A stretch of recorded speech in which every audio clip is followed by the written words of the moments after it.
Here are a few things I've collected over the years. There's a seagull on the Jersey coast who frequents a beach also frequented by couples who go there to park. This bird circles high overhead and drops clams on the tops of automobiles in order to break the shells.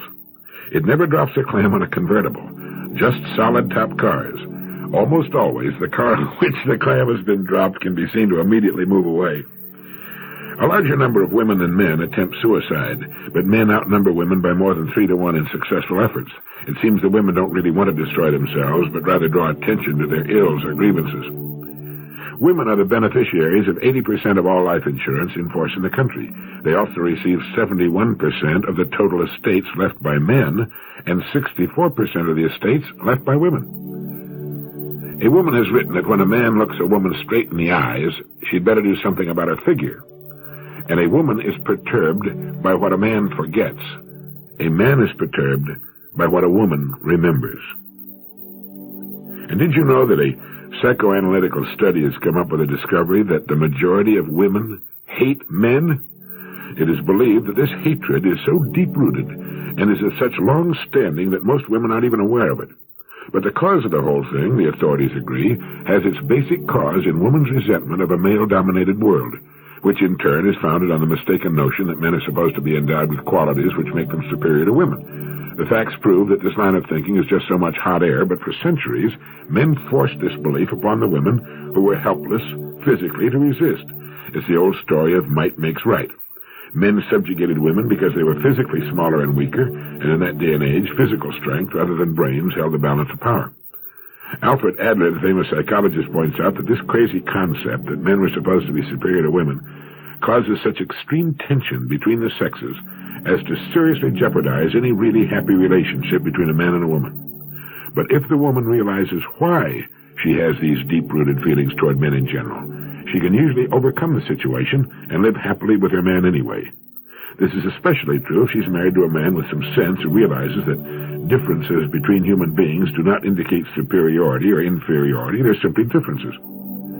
The wise woman realizes that it's ridiculous to blame her husband for the conduct of other men at other times in history. Her husband can be an honest man even if his grandfather was a horse thief. But the old deluded dogma of male superiority has been rammed down women's throat until she just naturally chokes up with rage. And, as they say, this has been going on since way before the beginning of civilization. I used to wonder why women in general show so little courtesy to men. This must be the reason. They don't like us, and they can't be blamed for it. As our civilization progresses, perhaps gradually we can get rid of women's ancient animosity toward anything wearing pants. We no longer think you're inferior, ladies, nor superior. Here's a question for you. If you had your life to live over, at least that part of it you've lived, would you do the same as you've done, or would you live it differently? I don't mean the little things so much, but rather the big important things. It's a big question, and according to a survey, 1/3 of the women would do differently if they could live their lives over again, and better than half the men would have chosen some other line to follow. Now, at first glance, it appears that women are a lot smarter than men in making the major decisions that affect their lives, but that's not the whole story.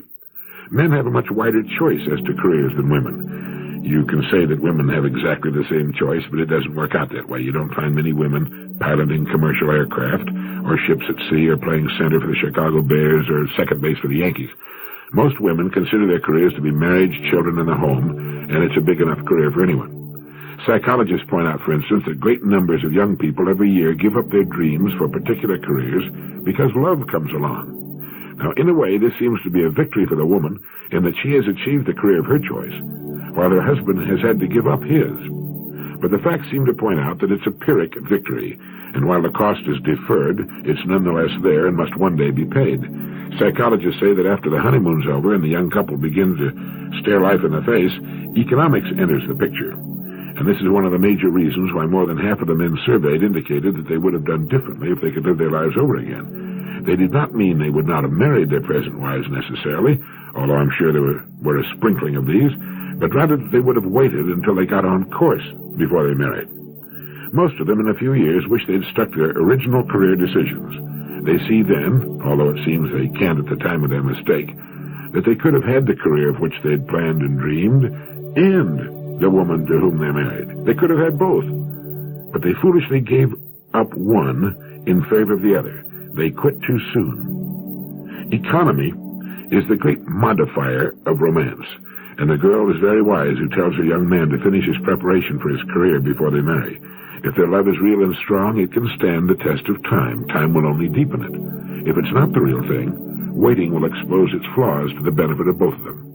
She will have a much better life, a contented husband, a better place in the community, and very probably more money to spend if she'll concentrate less on victory and more on a peaceful alliance. Occasionally, this picture is reversed, and then the man should be content to wait.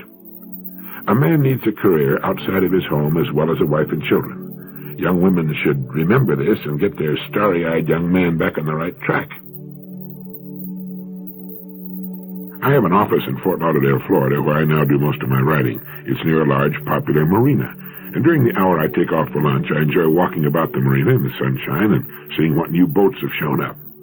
The other day, an interesting steel schooner of about 60 feet came in as I stood near the fuel dock. She had obviously been on a long voyage and was from out of the country, as her yellow quarantine pennant signified. I struck up a conversation with one of her 3 young crew members and learned they were British. They had sailed the schooner from England, first visiting Scandinavia and the North Sea, then down the coast of Europe to the Canary Islands, and from there to the West Indies, where they'd spent 3 months island hopping, scuba diving, fishing, and just enjoying themselves. One is a dentist, one an engineer, and the third, who owns the schooner, is a university graduate who is simply looking for adventure. They're all still in their 20s, in great shape from their months at sea, and delightful and interesting young men. My wife and I have had them over for cocktails and dinner and introduced them to a few people in the area. Everyone to whom we've talked about them agrees with us that these young men are doing something more young people should do. They're devoting a year or two to travel and adventure and to getting their heads on straight before entering their careers. Most young people go from school directly into their careers, from one institution right into another, with no breathing and thinking time in between. Now our young English friends are working and saving enough money to continue their cruise. They hope eventually to work their way around the world. And the dentist and engineer are thinking seriously of settling in the United States when their odyssey has ended. Here's an interesting fact, talking about cruising around the world. Of all the water on Earth, less than 1% of it can be used for human and animal consumption. Of this 1%, about 26% of it is found in the United States. 97.2% of all the water on Earth is salt water and found in the great oceans and seas.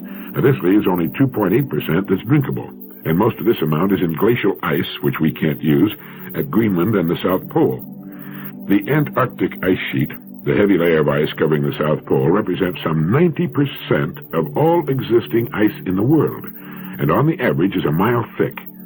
It's all fresh water, of course, since the great ice cap averages about 6,000 feet above sea level. At the South Pole, the ice is 9,200 feet above sea level. In at least one region, the ice is 14,000 feet thick and rests on land far below sea level. Most of the world's fresh water supply, frozen stiff on the great continent of Antarctica and on Greenland, the world's largest island. Greenland is 50 times larger than the country that owns it, Denmark, about a fourth the size of the United States. 85% of it is covered in perpetual ice up to 10,000 feet thick. It isn't green at all. It was called Greenland as an advertising come-on for settlers. Sort of like selling waterfront lots in Tierra del Fuego.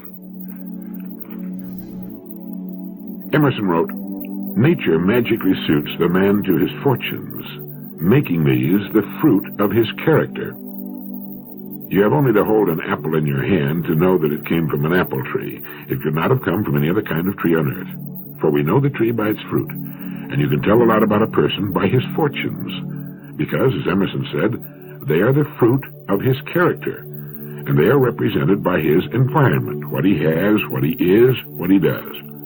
But most people seem to believe not that their fortunes are only the reflection of what they are, but rather that they are the reflection of their fortunes, and thus they often domesticate themselves to live in an environment and under conditions which they do not like or enjoy because they feel there's no escape. My daughter used to ride in horse shows until she discovered boys are more interesting than horses, and while this is in many cases debatable, it often brought to mind an interesting parallel. Between horse show events, I used to hold and walk her horse for her. He was a magnificent thoroughbred hunter, alive with nervous energy and tremendous power. With one hand, I kept his nearly 1,000 pounds under control as he slobbered down my sleeve, just as my little girl did when she took him over the jumps. The thing was that he didn't know his power, nor that he could be free of either of us. He was controlled by our minds, certainly not by our strength, just as we control all the animals of the earth. And like the horse, millions, perhaps, are daily led through their paces by an environment of their own creation, never suspecting that they themselves have fashioned the halter and the lead by going along with it. That its strength lies solely in their thinking it controls them, and because they do not understand this, they are held as prisoners of themselves. Spinoza said, "To understand something is to be delivered of it." So then it is not their circumstances which control them. It is their lack of understanding that their fortunes are the fruit of their characters. Are you familiar with Buddha's Eightfold Path? Very little is known by most people in the Western world about this great man who lived 560 years before the birth of Christ. He taught for 45 years. Like so many great teachers, he wrote not a word, and more than 100 years followed his death before the first written records appeared. But let me see if I can give you his 8 steps for enlightenment, what we might call happiness. There are really 9 steps, because one that he stressed that does not appear in the 8 is right association. To understand that good health is as contagious as disease, as are virtue and cheerfulness. So the preliminary step is to associate with those whom you want to be like. Then step number 1 is right knowledge. Anything here would be an oversimplification. Let's just say that right knowledge is an understanding that what is right is natural for us. To follow our natural inclinations and seek truth in everything we do or say. To understand that we can overcome our difficulties by following the right path and by having an ongoing program of continuing education. Step number 2 is right aspiration. To make up our minds as to what our hearts really want. To get on course toward it and stay on course. Step number 3 is right speech. To watch what we say in the understanding that it is an indication of what sort of person we are. To try to speak the truth in everything we say, and to say nothing that will not in some way help a situation or a person. To understand that our speech gives us away not just to others, but if we're wise, to ourselves. It reveals our true character, and like anything else, it can probably stand some improvement. Step number 4 is right behavior. And this includes the 5 precepts, the Buddhist variation on the second or ethical half of the 10 Commandments. Do not kill. Strict Buddhists are vegetarians. Do not steal. Do not lie. Do not be unchaste. Do not drink intoxicants. Step number 5 is right livelihood. By this is meant to work at something which makes a positive contribution to society and is compatible with living the good life. Step number 6 is right effort. Buddha says, those who follow the way might well follow the example of an ox that marches through the deep mire carrying a heavy load. He is tired, but his steady gaze, looking forward, will never relax until he comes out of the mire, and it is only then he takes a respite. Step number 7 is right mindfulness. No teacher ever credited the mind with more influence over life than did Buddha. The best loved of his texts, the Dhammapada, opens with the words, all we are is the result of what we have thought. And step number 8 is right absorption. That is, meditation until you have seen the truth, have received enlightenment. In fact, the word Buddha means enlightened one. His actual name was Siddhartha Gautama. He was born the son of a king and was, according to the legends, a strikingly handsome man who could have been a great king in his own right. But he chose to redeem his world rather than rule it. The power of his teachings are evidenced by the fact that millions still live by them. I read in Manus about a paper by E.F. Schumacher entitled Modern Pressures and Environment, in which it is recommended that we free our imagination from existing systems.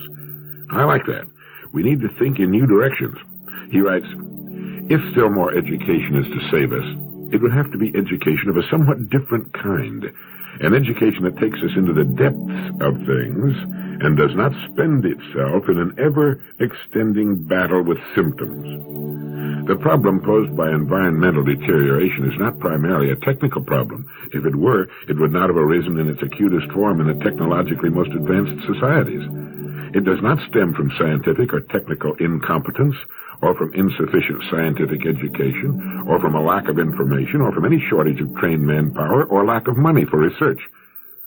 It stems from the lifestyle of the modern world, which in turn arises from its most basic beliefs, its metaphysics, if you like, or its religion.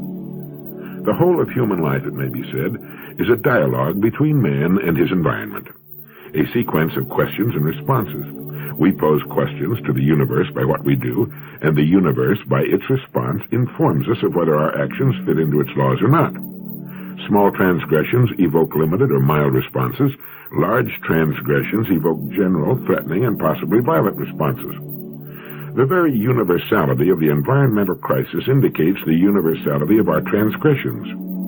It is the philosophy, or metaphysics, of materialism which is being challenged. And the challenge comes not from a few saints and sages, but from the environment. Now, this is a new situation. At all times, in all societies, in all parts of the world, the saints and sages have warned against materialism and pleaded for a more realistic order of priorities. The languages have differed, the symbols have varied, but the essential message has always been the same. In modern terms, get your priorities right. In Christian terms, seek ye first the kingdom of God, and all these things, the material things which you also need, shall be added unto you. They shall be added, we've always been told, added here on earth where we need them, not simply in an afterlife beyond our imagination. Now, at issue here, Manna states, is whether or not nature, the universe, our environmental host, can speak in a language capable of being read in this way. Schumacher believes that it can. He says, today the same message reaches us from the universe itself. It speaks the language of pollution, exhaustion, breakdown, overpopulation, and also terrorism, genocide, drug addiction, and so forth.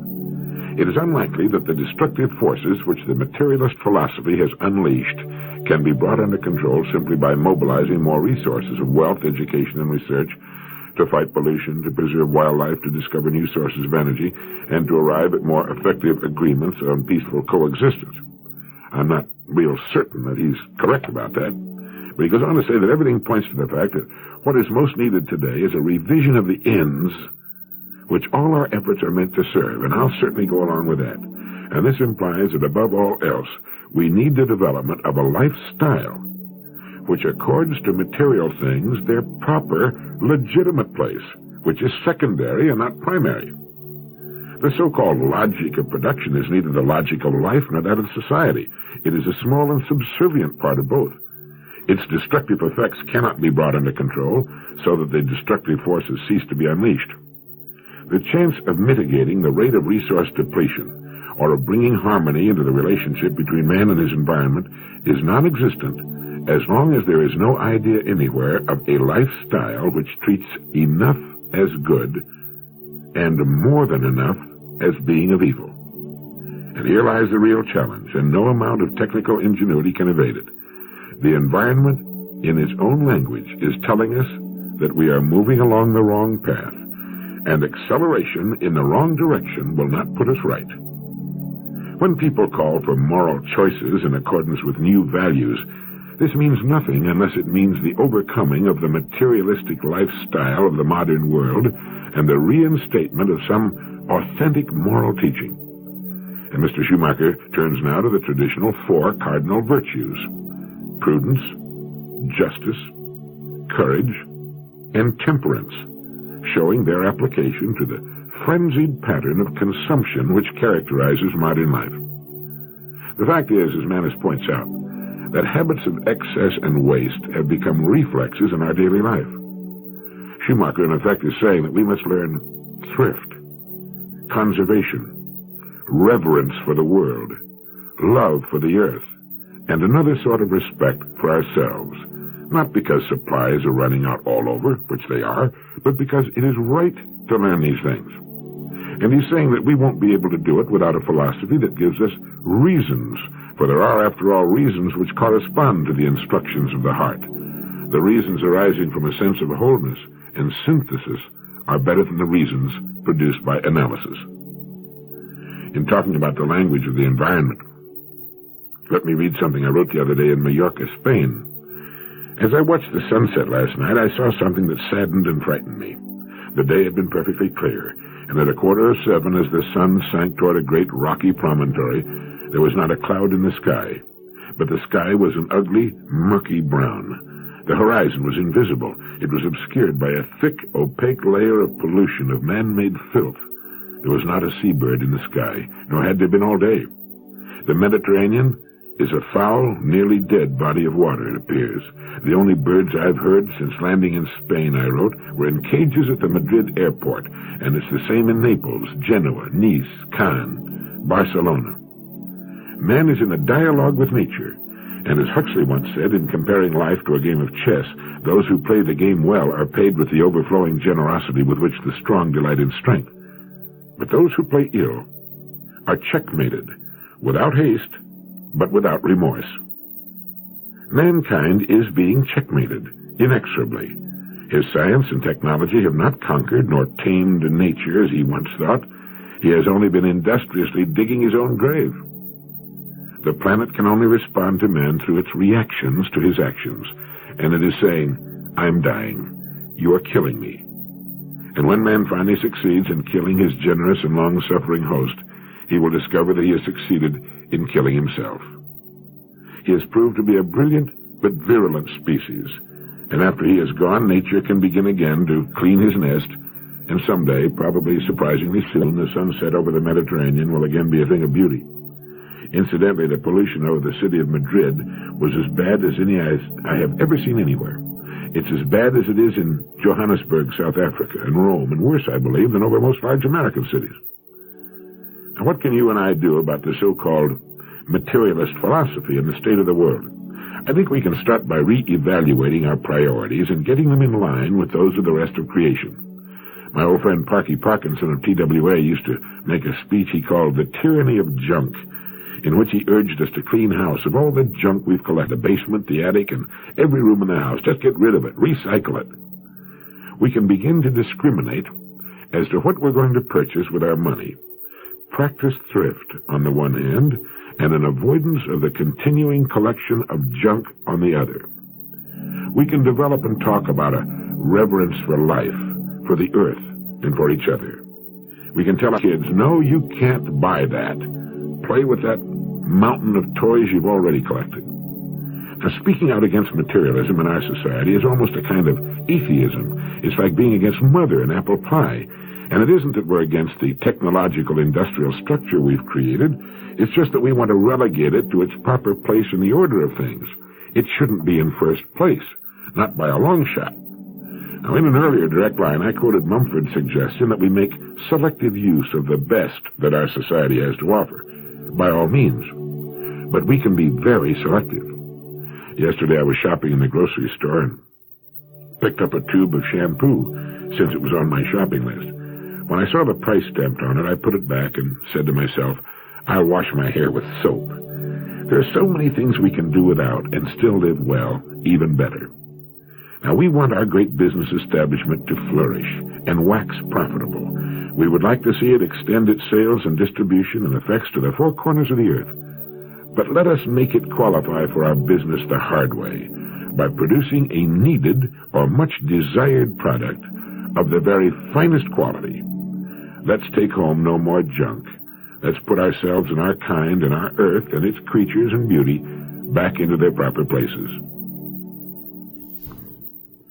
I was reading of a proposal to put into orbit around the earth great reflectors to capture the sun's energy and send it to earth by microwave.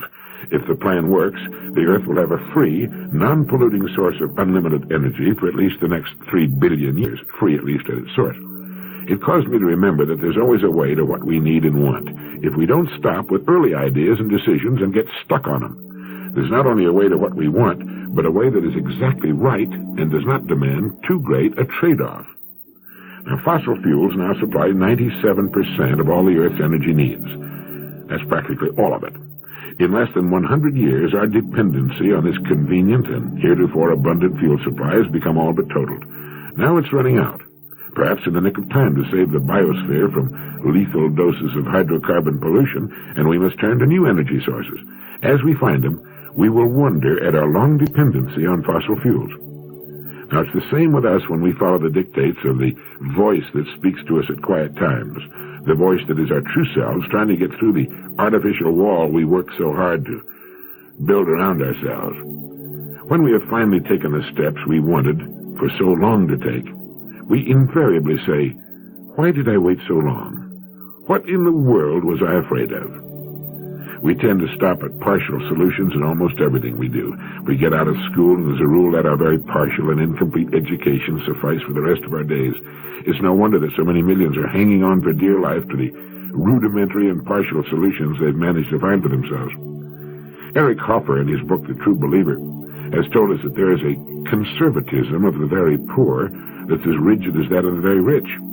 They fear any change in the belief that no matter how bad their present situation may be, any change at all might be a change for the worse. We might say the middle class seeks change in that it tends to be upwardly mobile, but change to the middle class consists of a series of quickly grasped stopgap measures based mainly on the direction of the economy.